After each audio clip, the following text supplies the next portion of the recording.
Sir, Congress is equal to Muslim, Muslim is equal to Congress.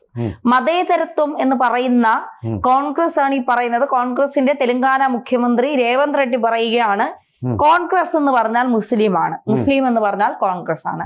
അപ്പൊ ലീഗിനെ നമ്മൾ ഇനി എന്ത് ചെയ്യും? ഇത് ചോദിച്ചപ്പോഴാണ് കൊള്ളാം, എനിക്ക് വളരെ ഇഷ്ടപ്പെട്ട ആ മുദ്രാവാക്യം. കൊള്ളാം, രേവന്ത് റെഡ്ഡിയുടെ ചെറുപ്പക്കാരനായ മുഖ്യമന്ത്രിയാണ്. കോൺഗ്രസിനെ തെക്കേ ഇന്ത്യയിലേക്ക് പറിച്ചു നട്ട ഒരു നേതാവ്. എനിക്കിത് പറഞ്ഞപ്പോൾ ഓർമ്മ വരുന്നത് ഇന്ദിരാഗാന്ധിയുടെ ആ ഒരു കാലത്ത്, സുവർണകാലത്ത്, ദേവകാന്ത് ബറുവ എന്ന് പറയുന്ന AICC പ്രസിഡന്റ് അന്നത്തെ മല്ലികാർജുൻ ഖാർഗെ നടത്തിയ ഒരു പ്രസ്താവനയുണ്ട്. ഇന്ദിരയാണ് ഇന്ത്യ, ഇന്ത്യയാണ് ഇന്ദിര. ഞാൻ മാർക്കുന്നു മാതൃഭൂമിയുടെ ഹെഡ്ലൈൻ, ഇന്ത്യയാണ് ഇന്ദിര, ഇന്ദിരയാണ് ഇന്ത്യ. അന്നും കോൺഗ്രസിൻ്റെ പക്ഷമായിരുന്നു, വലിയ ഹെഡ്ലൈനായിട്ട് കൊടുത്തത്. ഞാൻ കൊച്ചുകുട്ടിയാണെന്ന് ഞാൻ വിചാരിച്ചു ഈ മനുഷ്യൻ എന്തോ ഈ പറയുന്നത്, ഇന്ദിര മാത്രമാണോ ഇന്ത്യ? ഇന്ത്യയിൽ അന്ന് 110 കോടി ജനങ്ങളോളം ഉണ്ട്. ആ 110 കോടി ജനങ്ങളും അപ്പോൾ ആരുമല്ലേ, ഒരു ഇന്ദിര മാത്രമേ ഉള്ളൂ എന്ന് വിചാരിച്ചു. ആ തെരഞ്ഞെടുപ്പിൽ കോൺഗ്രസ് പൊട്ടിയ പൊട്ടൽ കണ്ട പെറ്റ തള്ള സഹിക്കില്ല. അതുപോലത്തെ ഒരു പൊട്ടലാണ് പൊട്ടിപ്പാടി.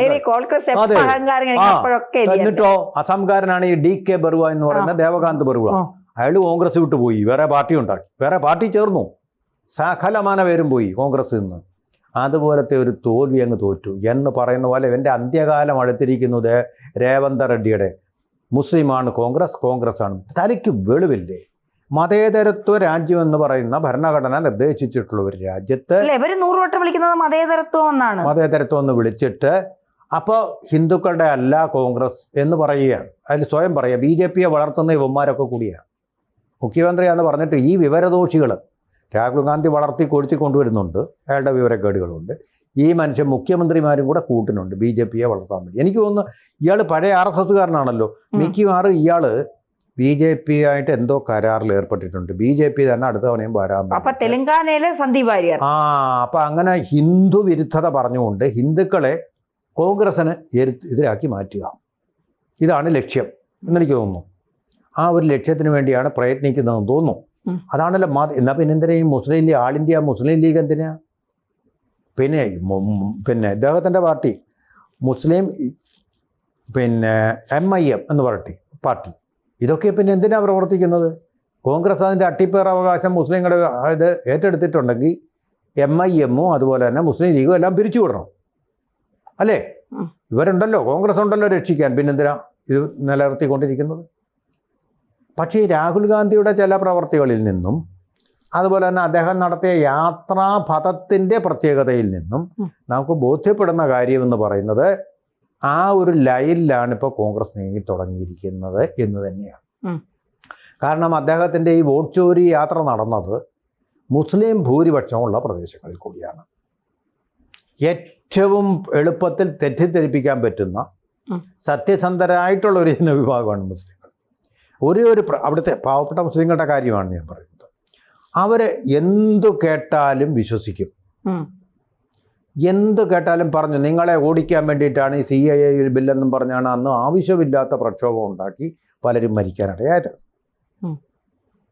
ഉമർ ഖാലിദ് എന്ന് പറയുന്ന പേരിൽ അത് ഇപ്പോഴും ജയിലിൽ കിടക്കുകയാണ്, ആവശ്യമില്ലാത്തവർ. എന്നിട്ട് എന്തെങ്കിലും കുഴപ്പമുണ്ടാകും. ഇതപ്പോൾ പൗരത്വ നിയമം നടപ്പായല്ലോ, ഏതെങ്കിലും ഒരു മുസ്ലിമിനോട് ഇന്ത്യ വിട്ടുപോകാൻ പറയുന്നുണ്ടോ? ഈ അനാവശ്യമായൊരു സംഭവവും ഭീതിയും ഉണ്ടാക്കിയിട്ട് അവരെ ഒറ്റപ്പെടുത്തുകയാണ് ചെയ്തത് എന്ന് പറയുന്ന പോലെ ഇപ്പോൾ രക്ഷകൻ ചമഞ്ഞുകൊണ്ട് ഇയാൾ ഇത് കോൺഗ്രസിനെ തോൽപ്പിക്കാനും തറപറ്റിക്കാനും വേണ്ടിയിട്ടുള്ള കാര്യമാണ് ചെയ്തുകൊണ്ടിരിക്കുന്നത്. ഒരു നെഹ്റു ഇത് പറയുന്നത് കേട്ടിട്ടുണ്ടോ? കോൺഗ്രസ് എന്ന് പറയുന്ന മുസ്ലിങ്ങളുടെ പാർട്ടി, മുസ്ലിങ്ങളുടെയും കൂടി പാർട്ടിയാണ്. ഇന്ത്യ എന്ന് പറയുന്നത് മുസ്ലിങ്ങളുടേതും കൂടിയാണ്. ഇതാണ് പറയേണ്ട വർത്തമാനം. പക്ഷേ ഈ ഒരു വാക്യം പോരെ BJPക്ക് ജയിച്ചു കയറാൻ? വേറെ എന്തെങ്കിലും വേണോ? കോൺഗ്രസ് മുസ്ലിങ്ങളുടെ പാർട്ടിയാണല്ലോ, ശരി എന്നാൽ ഞങ്ങൾ BJPക്ക് വോട്ട് ചെയ്തോളാം എന്നല്ലേ ഏതൊരു ഹിന്ദുവും വിചാരിക്കൂ. അപ്പോൾ പാർട്ടിക്കകത്ത് നിന്ന് കൊണ്ട് തന്നെ കോൺഗ്രസ് പാർട്ടിയെ നശിപ്പിക്കുന്ന വൈറസുകളാണ് ഇവരൊക്കെ. ഇതുപോലെ ഒരുത്തനായിരുന്നു ദിഗ്വിജയ് സിംഗ്. അയാളുടെ RSS വിരുദ്ധമായ പ്രസംഗങ്ങളുണ്ടായിരുന്നു. മധ്യപ്രദേശ് എന്ന് പറയുന്ന കോൺഗ്രസ് എപ്പോഴും ജയിച്ചു വരുന്ന ഒരു സംസ്ഥാനമായിരുന്നു. ഹിന്ദി ഹൃദയഭൂമി, ഏറ്റവും ആദിവാസികളുള്ള ഒരു സംസ്ഥാനം. ഇപ്പൊ ദേ കിടക്കുന്നു. എവിടെ കിടക്കുന്നു? BJP-ക്ക് പോയില്ലേ? കംപ്ലീറ്റ് BJP-യുടെ കയ്യിൽ നിന്ന് ഇനി തിരിച്ചു കിട്ടാൻ പോവാത്ത പരുവത്തിലാക്കി ചാനലുകളെല്ലാം അവിടെ താമര വിരിയില്ല എന്നൊക്കെ പറഞ്ഞ് ഭയങ്കര നടത്തി. പക്ഷെ ചമ്മി നാറേണ്ട ഒരു അവസ്ഥ. ദാ നോക്കൂ, ഇപ്പോ ഇവിടെ ആന്ധ്രാപ്രദേശിൽ രേവന്ത് റെഡ്ഡി എന്ന് പറയുന്ന ആൾ വന്നതോടുകൂടി അവിടേക്ക് വരണമെന്ന് ആഗ്രഹിച്ചിരുന്നതാണ് BJP. കടന്നു വരാനുള്ള വാതിൽ മലർക്ക തുറന്നിട്ട് കൊടുത്തിരിക്കുക. കാരണം അവിടുത്തെ ബഹുഭൂരിപക്ഷം ജനങ്ങളെ എനിക്കറിയാം. തെലങ്കാനയിൽ എല്ലാം കൂടുതൽ പേരും ഹിന്ദു വിശ്വാസികളാണ്. ഓഫീസിനകത്ത് പോലും വന്നിട്ട്, നമ്മുടെ ഓഫീസുകളിലൊന്നും അങ്ങനെ ചെയ്യാറില്ല. ഗവൺമെൻറ് ഓഫീസുകളിൽ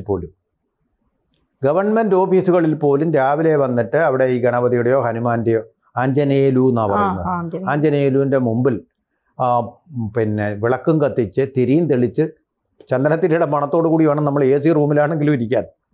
ആ രീതിയിലുള്ള ഭക്തി പ്രകടമായിട്ട് ഗവൺമെൻറ് ഓഫീസുകളിൽ പോലും കാണിക്കുന്നവരാ. അതിലൊരു എതിർപ്പും ആർക്കും ഉണ്ടാവാറില്ല. അവരുടെ ജീവിതത്തിൻ്റെ ഭാഗമായി കഴിഞ്ഞ സംഭവം. അങ്ങനെയുള്ള ഹിന്ദുക്കളാണ് കൂടുതലായിട്ട് ഈ കോൺഗ്രസിന് വോട്ട് ചെയ്തുകൊണ്ടിരിക്കുന്നത്. മനസ്സിലായോ? അവരുടെ ജീവിതത്തിൻ്റെ ഒരു ശൈലി എന്നുള്ളതേ ഉള്ളൂ. അതെ, അങ്ങനെയുള്ള ഒരു സ്ഥലത്ത് ഇങ്ങനെ ഒരു വർത്തമാനം പറയുന്നത് കോൺഗ്രസ്, അതുപോലെ തന്നെ പാവപ്പെട്ട ആൾക്കാർ, അത് ഭൂരിപക്ഷവും ദളിത വിഭാഗത്തിൽപ്പെട്ടവരാണ്. അവരുമെല്ലാം കടുത്ത ഹിന്ദു മതവിശ്വാസികളാണ്. അതുകൊണ്ടാണല്ലോ അവിടെയൊക്കെ ഓരോ വൈകുണ്ഠ ഏകാദശി എന്നൊക്കെ പറയുമ്പോൾ വലിയ ആൾത്തിരക്ക് ഉണ്ടാവുകയും അതിൽ തിരക്കിനിടയിൽപ്പെട്ട ആളുകൾ മരിക്കുകയും ചെയ്യുന്നത്. വലിയ വിശ്വാസക്കാരാണ്. അങ്ങനെ വിശ്വാസ ഗോപുരങ്ങളാണ് തെലുങ്കാന എന്ന് പറയുന്ന സ്ഥലം. ആ സ്ഥലത്ത് ഇങ്ങനെ ഒരു പ്രസ്താവന നടത്തി ഞങ്ങൾ മുസ്ലിങ്ങളുടെ പാർട്ടിയാണെന്ന് പറയുമ്പോൾ രേവന്ത് റെഡ്ഡി മുഖ്യമന്ത്രി ആയതുകൊണ്ട് ദേശീയ തലത്തിൽ ശ്രദ്ധിക്കപ്പെടും. കേരളത്തിലെ മാധ്യമങ്ങളിലൊന്നും വാർത്ത വന്നില്ല. ദേശീയ മാധ്യമങ്ങൾ കുറേ നാളുകളായിട്ട് ഇത് ചർച്ച ചെയ്തുകൊണ്ടിരിക്കുകയാണ്. ഇത് ബീഹാർ തെരഞ്ഞെടുപ്പിൻ്റെ സമയത്താണ്. തേജസ്വി യാദവിന് ഒരു മുസ്ലിം വോട്ട് ബേസ് ഉണ്ട്. ആ വോട്ട് ബേസും കൂടി ഇപ്പോൾ കോൺഗ്രസിലേക്ക് വരാൻ സാധ്യതയുണ്ട്. അങ്ങനൊരു ഗുണമുണ്ടാവാം. പക്ഷേ മറുവശത്ത് ഇതുവരെ കോൺഗ്രസിനെ പിന്തുണച്ചിരുന്നു, അവരെ വിജയിപ്പിച്ചിരുന്നത് നിശബ്ദ ഭൂരിപക്ഷമായിട്ടുള്ള ഹിന്ദുക്കളാണ്. ഈ വർത്തമാനം തീർച്ചയായിട്ടും ദേശീയ ചാനലുകളിൽ വരുന്നതുകൊണ്ട്, ഹിന്ദി ഹൃദയഭൂമിയിലും എത്തുന്നതുകൊണ്ട് കോൺഗ്രസ്സിന് വലിയൊരു ദോഷം ബീഹാർ തെരഞ്ഞെടുപ്പിലും വരുത്തും. നമ്മൾ ചർച്ച ചെയ്യാത്ത ഒരു ഫാക്ടറാണ് ഈ ഫാക്ടർ. അവിടുത്തെ ഹിന്ദു സമുദായത്തെ വ്രണപ്പെടുത്തും. താങ്കൾ ഇതുവരെ വിശ്വസിച്ച നമ്മൾ വിശ്വസിക്കാവുന്ന ഒരു പാർട്ടിയായി കരുതിയിരുന്ന കോൺഗ്രസ് ഈ വിധം പറയുമ്പോൾ അവർ പിന്തള്ളപ്പെടുക. അപ്പം നിങ്ങളുടെ പാർട്ടി അല്ല കോൺഗ്രസ് എന്നാണ്, നിങ്ങൾ പുറത്തു പോകുമെന്ന് പറയുന്നതിന് അർത്ഥം അല്ലേ? അതിൻ്റെ അർത്ഥം വളരെ വ്യക്തമായിട്ട് ഇവർ പറഞ്ഞത്, അന്നത്തെ പ്രക്ഷോഭം നടത്തിയപ്പോൾ കോൺഗ്രസും പറഞ്ഞ് ഇത് മുസ്ലിങ്ങളെ ഇന്ത്യയിൽ നിന്ന് ഓടിക്കാനുള്ള പരിപാടിയാണ്. അത് വ്യാജമാണെന്ന് ഇപ്പോൾ കാലം തെളിയിച്ചില്ലേ? അങ്ങനെ യാതൊരു ആവശ്യവും ഉണ്ടായിട്ടില്ല, ആർക്കും പോകേണ്ടി വന്നിട്ടില്ല, പോകേണ്ടി വരികയില്ല. രണ്ടാമത്തെ കാര്യം, പക്ഷേ ഇത് പറയുന്നത് കൊണ്ട് നിങ്ങളുടെ പാർട്ടിയിൽ നിന്ന് ഞങ്ങൾ പുറത്തേക്ക് പോകുന്നു, അവിടെ ഒരു ബഹിഷ്കരണമാണ് നടക്കുന്നത്. അവിടെയാണ് ശരിക്കും ഹിന്ദുക്കളെ ആ പാർട്ടി, ഇന്ത്യയുടെ ഈ പാർട്ടി ബഹിഷ്കരിക്കുന്നത്. വാസ്തവത്തിൽ എന്താ സംഭവിച്ചത്? ഹിന്ദുക്കളല്ല ഇന്ത്യയെ രണ്ടായിട്ട് വിഭജിച്ചത്. മുഹമ്മദ് അലി ജിന്ന, ആദ്യം അലി സഹോദരന്മാർ, ആ അലി സഹോദരന്മാരുമായിട്ട് മുഹമ്മദ് അലി ജിന്ന ശത്രുതയിലായിരുന്നു. മുഹമ്മദ് അലി ജിന്ന ഒരു മതേതരവാദിയായിരുന്നു.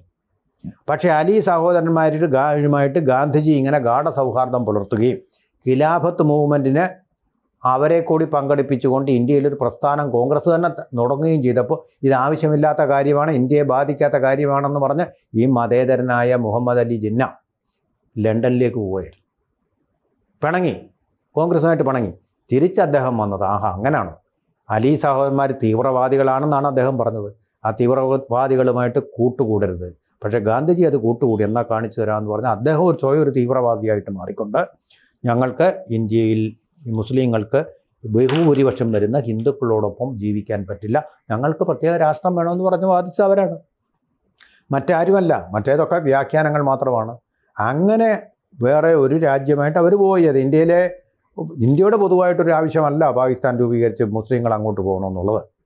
ഇന്ത്യയുടെ മനസ്സാണ് അവിടെ വിഭജിക്കപ്പെട്ടത്, ഗാന്ധിജിയുടെ ഹൃദയമാണ് അവിടെ വിഭജിക്കപ്പെട്ടത്. ഇതാണ് സത്യമെന്നിരിക്കെ അവിടെ മഹാഭൂരിപക്ഷം ഹിന്ദുക്കൾ ഒരു തെറ്റും ചെയ്തിട്ടില്ല. ചെറിയ വിഭാഗങ്ങളുണ്ടാക്കാം, ഹിന്ദു മഹാസഭ എന്നൊക്കെ പറഞ്ഞ സംഘടനകളിലെ ചില ആൾക്കാർ ഇതിൽ പങ്കെടുത്തിട്ടുണ്ടാവാം. ഹിന്ദുക്കൾക്ക് പ്രത്യേക രാഷ്ട്രം വേണമെന്ന് പറഞ്ഞ് പങ്കെടുത്തിട്ടുണ്ട്. പക്ഷേ ഈ ഭൂരിപക്ഷം ഹിന്ദുക്കളുടെ ഒരു അഭിപ്രായമേ ആയിരുന്നില്ല. അഖണ്ഡ ഭാരതം എന്നുള്ളത് തന്നെ ആയിരുന്നു അവരുടെ സങ്കല്പത്തിലുണ്ടായിരുന്നത്. അപ്പോൾ ഈ അഖണ്ഡ ഭാരതത്തിലെ കോൺഗ്രസ് പാർട്ടി എന്ന് പറയുന്നത് ഒരു മതവിഭാഗത്തിൻ്റെ പാർട്ടി മാത്രമാണെന്നാണ് ഇപ്പോൾ രേവന്ത് റെഡ്ഡി പറയുന്നത്. അതിനർത്ഥം ഞങ്ങൾ ഇനിമേൽ മുസ്ലിങ്ങളുടെ പാർട്ടിയായിട്ട് തന്നെ നിൽക്കും എന്ന് പറഞ്ഞാൽ മതേതരത്വം എന്ന് പറയുന്നത് അതിൻ്റെ പ്രവൃത്തിയിലല്ല, വാക്കുകളിൽ മാത്രമാണ്. മതേതരത്വം എന്ന് പറയുന്നത് അതിൻ്റെ പ്രമാണം അത് ഇല്ലാതാക്കിയിരിക്കുന്നു എന്നുള്ളതാണ് ഇതിൽ ഉരുത്തിരിയുന്ന വളരെ ഗൗരവമേറിയ കാര്യം. എന്നിട്ട് രാഹുൽ ഗാന്ധിയോ കോൺഗ്രസിൻ്റെ ഹൈക്കമാൻഡോ ഈ പറയുന്ന മല്ലികാർജുൻ ഖാർഗെയോ ഒരു വാക്കുപോലും ഇതിനെക്കുറിച്ച് മിണ്ടിയിട്ടില്ല. അങ്ങനെ തന്നെയായിരുന്നു ദേവകാന്ത് ബറുവ പണ്ട് ഇന്ത്യയാണ് ഇന്ദിരയാണ് ഇന്ത്യ എന്ന് പറഞ്ഞപ്പോൾ ഇപ്പോഴും നിശബ്ദമായിരുന്നു. അതിൻ്റെ തിരിച്ചടി അവർക്ക് ആ പ്രാവശ്യം നടന്ന തെരഞ്ഞെടുപ്പിൽ കിട്ടി. ഇപ്പോൾ ഇതിൻ്റെ തിരിച്ചടി തീർച്ചയായിട്ടും ഇപ്പോൾ നടക്കുന്ന ബീഹാർ തെരഞ്ഞെടുപ്പിലും ഇനി വരാൻ പോകുന്ന തെരഞ്ഞെടുപ്പുകളിലും പ്രതിഫലിക്കുക തന്നെ ചെയ്യും. കൂടുതൽ വാർത്തകളും വിശേഷങ്ങളും നിങ്ങളിലേക്ക് എത്താൻ ABC മലയാളം സബ്സ്ക്രൈബ് ചെയ്യുക, ബെൽ ബട്ടണും അമർത്തുക.